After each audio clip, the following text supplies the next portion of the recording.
Assalamualaikum warahmatullahi wabarakatuh. Shalom, Om Swastiastu, Namo Buddhaya, dan salam kebajikan. Perkenalkan, kami dari kelompok 6 kelas 10A ingin menjelaskan materi ilmu ekonomi kelas 10 kurikulum Merdeka. Selanjutnya, izinkan saya untuk memperkenalkan kelompok 6 terlebih dahulu. Yang pertama, Azahra Aulia. Yang kedua, Anggi Ayu Dwi Octavia. Yang ketiga, Denis Rafael. Yang keempat, Nesia Kamelia Nugroho. Yang kelima, Akhtar Raihan. Dan yang keenam, Muhammad Fatir Suratman. Next, ada materi yang akan kita bahas. Untuk topik yang pertama yaitu pengertian ilmu ekonomi. Yang kedua, pembagian ilmu ekonomi yang mencakup ekonomi deskriptif, ekonomi teori yang dibagi dari makro dan juga mikro.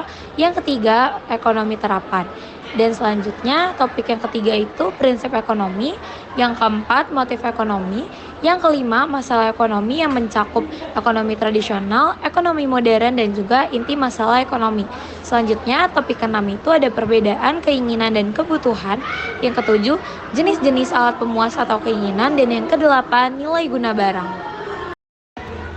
Selanjutnya, pengertian ilmu ekonomi menurut salah satu sejarawan yaitu Adam Smith. Menurut Adam Smith, ilmu ekonomi sebagai cabang ilmu yang mempelajari tingkah laku manusia dalam usahanya mengalokasikan berbagai sumber daya terbatas untuk mencapai tujuan tertentu. Selanjutnya, pengertian ilmu ekonomi.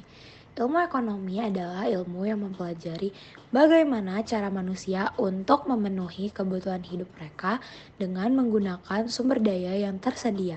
Segala bentuk usaha dan upaya manusia dalam memenuhi kebutuhan hidup tersebut dalam rangka untuk mendapatkan kesejahteraan hidup. Dan ilmu ekonomi dibagi menjadi 3 bagian. Yang pertama ada ekonomi deskriptif, yang kedua teori ekonomi, dan yang ketiga ekonomi terapan. Ekonomi deskriptif. Ekonomi deskriptif adalah cabang ilmu ekonomi yang lebih menjelaskan keadaan perekonomian di suatu wilayah. Ilmu ekonomi deskriptif dilihat melalui permasalahan ekonomi yang terjadi di wilayah tersebut dan beberapa keterangan yang diperoleh dari masyarakat. Dalam konteks ini, ekonomi deskriptif mencakup sejumlah variabel ekonomi, seperti pertumbuhan ekonomi, inflasi, pengangguran, neraca perdagangan, dan faktor lain yang memengaruhi kondisi ekonomi suatu negara atau wilayah. Teori ekonomi. Teori ekonomi adalah cabang ilmu yang mencari pengertian, menjelaskan hubungan sebab akibat, dan cara kerja sistem ekonomi. Teori ekonomi dibagi menjadi 2, yaitu ekonomi mikro dan ekonomi makro. Oke, yang pertama ada ekonomi mikro. Ekonomi mikro adalah cabang ilmu tentang aktivitas ekonomi di tingkat masyarakat. Beberapa aktivitas yang termasuk contohnya adalah jual beli, bekerja, dan sebagainya. Yang kedua, ekonomi makro. Mempelajari seluruh sistem pasar dalam skala yang besar. Contohnya adalah inflasi, tingkat harga, pertumbuhan ekonomi, pendapatan nasional, produk domestik bruto atau PDB, dan yang terakhir fenomena pengangguran. Pembagian 3. Ekonomi terapan. 1. Ekonomi perusahaan. Dalam ekonomi perusahaan, kamu akan mempelajari secara detail tentang kenyataan ekonomi dan gejala-gejala yang dialami oleh sebuah perusahaan. 2. Ekonomi moneter. Ekonomi moneter merupakan cabang ilmu ekonomi yang menjelaskan secara khusus tentang fungsi, sifat, dan bagaimana pengaruh dari uang terhadap semua kegiatan ekonomi. Ekonomi moneter juga mencakup hubungan mata uang dengan tingkat pengangguran. 3. Ekonomi perbankan. Ilmu perbankan merupakan cabang ilmu ekonomi yang mempelajari tentang keuangan, produksi, dan pendistribusian uang ke masyarakat. Prinsip ekonomi. 1. Prinsip ekonomi produsen menghasilkan barang yang berkualitas. 2. Prinsip ekonomi distributor menyalurkan barang dan jasa pada konsumen tepat waktu. 3. Prinsip ekonomi konsumen terpenuhi kebutuhan hidup. Motif ekonomi. Motif ekonomi merupakan suatu alasan yang mendorong seseorang melakukan kegiatan ekonomi untuk mencapai kemakmuran. Kegiatan ekonomi adalah kegiatan yang dilakukan individu atau kelompok untuk memperoleh barang dan atau jasa guna memenuhi kebutuhan hidupnya. Contoh motif ekonomi diantaranya seorang petani tekun dan rajin agar panennya berhasil dengan baik, atau seseorang pengusaha mempromosikan produknya di televisi agar produknya menjangkau pasar yang lebih luas. Terdapat 4 macam motif ekonomi yang meliputi: 1. Motif memperoleh keuntungan. 2. Motif memperoleh penghargaan. 3. Motif mendapat kekuasaan ekonomi. 4. Motif sosial atau membantu sesama. Masalah ekonomi terbagi menjadi 3. 1. Ekonomi tradisional. 2. Ekonomi modern. 3. Inti masalah ekonomi. 1. Ekonomi tradisional. Sistem ekonomi tradisional adalah sistem ekonomi yang berdasar pada adat istiadat, sejarah, dan kepercayaan turun-temurun. Sistem ekonomi tradisional adalah sistem ekonomi yang identik diterapkan di masyarakat pedesaan dengan hasil ekonomi berupa pertanian. 2. Ekonomi modern. Ekonomi modern memiliki fokus yang lebih luas. Selain produksi dan pertumbuhan ekonomi modern juga menyoroti isu-isu seperti ketimpangan pendapat, ketidaksetaraan sosial, ketahanan lingkungan, perubahan iklim, dan pengaruh teknologi terhadap pasar dan pekerjaan. Inti masalah ekonomi.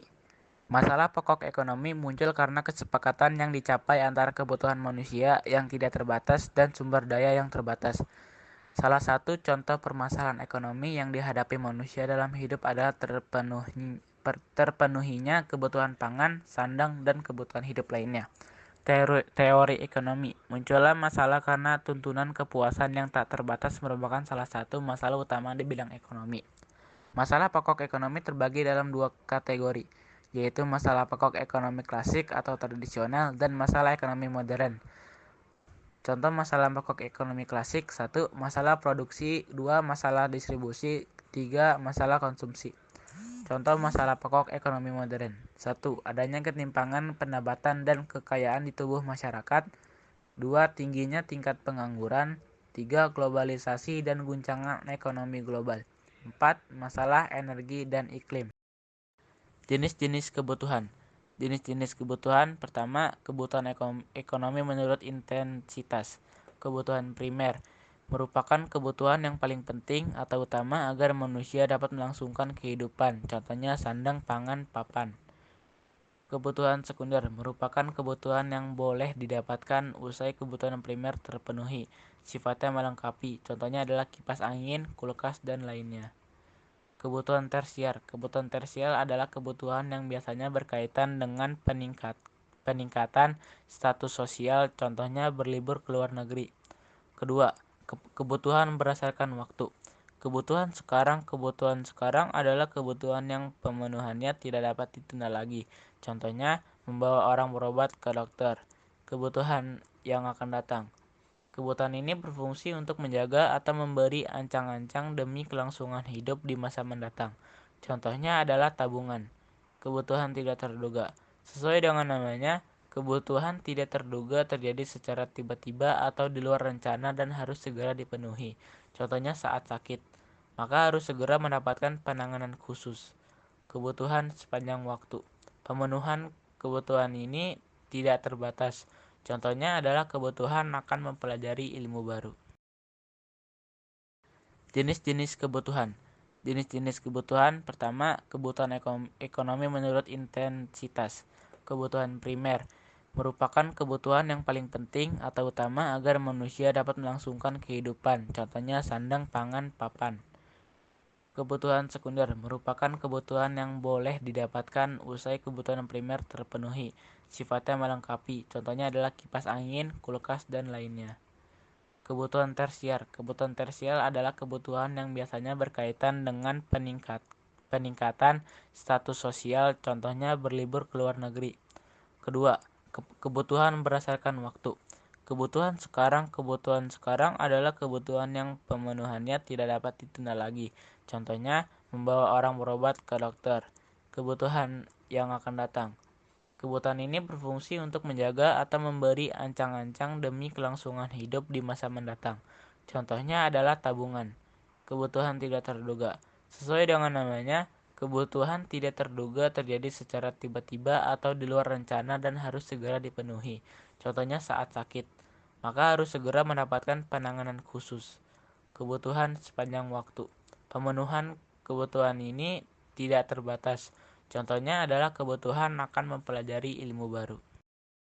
Jenis-jenis keinginan. Jenis-jenis keinginan yaitu 1. Barang mewah. Keinginan akan barang-barang mewah seperti mobil mahal, perhiasan, atau pakaian branded adalah beberapa contoh yang umum. 2. Hiburan dan rekreasi. Hiburan dan rekreasi penting untuk relaksasi dan kebahagiaan, tetapi bukan sebagai kebutuhan mendesak. 3. Teknologi terbaru. Meskipun perangkat ini bisa memudahkan kehidupan sehari-hari, namun memiliki versi terbaru biasanya lebih merupakan keinginan sementara. Nilai guna barang. Nilai guna barang yaitu adalah nilai atau manfaat yang diperoleh seseorang dari menggunakan suatu barang atau jasa. Produsen akan menambah nilai guna barang pada bahan saat produksi, sedangkan konsumen akan menghabiskan nilai guna barang dengan konsumsi. Macam-macam nilai guna barang. Ada 6 macam nilai guna barang. Apa saja perbedaannya? Nilai guna tempat. Place, utility. Barang-barang tertentu memberikan manfaat yang lebih besar jika berada di tempat yang tepat. Contohnya, jaket tebal lebih berguna untuk orang-orang yang tinggal di pegunungan atau wilayah bersalju. Nilai guna bentuk. From utility. Nilai guna bentuk adalah manfaat yang bertambah dari suatu barang setelah berubah bentuknya. Contohnya balok kayu atau kayu gelondongan yang sudah diolah menjadi meja dan kursi memiliki nilai guna yang lebih tinggi.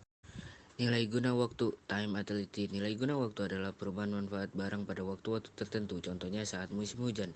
Nilai guna jas hujan akan menjadi lebih tinggi dibandingkan musim panas. Nilai guna pelayanan. Service utility. Ada benda-benda yang hanya akan berguna jika dibarengi dengan jasa pelayanan. Contohnya adalah televisi dan radio. Televisi dan radio hanya berguna jika ada orang-orang yang melakukan kegiatan penyiaran. Nilai guna kepemilikan. Ownership utility. Nilai guna kepemilikan adalah manfaat yang diperoleh seseorang ketika memiliki hak atas suatu barang atau jasa. Contohnya sepeda motor yang dibeli dengan kredit memiliki nilai guna yang lebih rendah daripada sepeda motor yang dibeli secara tunai. Nilai guna dasar. Elemen utility. Nilai guna dasar adalah manfaat yang melekat pada bahan mentah dari suatu barang. Contohnya beras memiliki guna dasar sebagai makanan pokok bagi sebagian besar masyarakat Indonesia. Tarareng, quiz time. Kebijakan fiskal dan moneter merupakan contoh dari ekonomi mikro. Iyalah, jawab benar atau salah. Tarareng, waktu habis. Yeay, kamu benar jawabannya. Karena kebijakan fiskal mengatur pendapatan dan pengeluaran pemerintah dan moneter mengatur keuangan negara, sehingga kebijakan fiskal dan moneter merupakan contoh dari ekonomi makro. Terima. Tetot. Coba lagi ya jawaban kamu. Karena kebijakan fiskal mengatur pendapat dan pengeluaran pemerintah dan moneter mengatur keuangan negara, sehingga kebijakan fiskal dan moneter merupakan contoh dari ekonomi makro. Terima kasih. Sekian dari kelompok 6. Wassalamualaikum warahmatullahi wabarakatuh.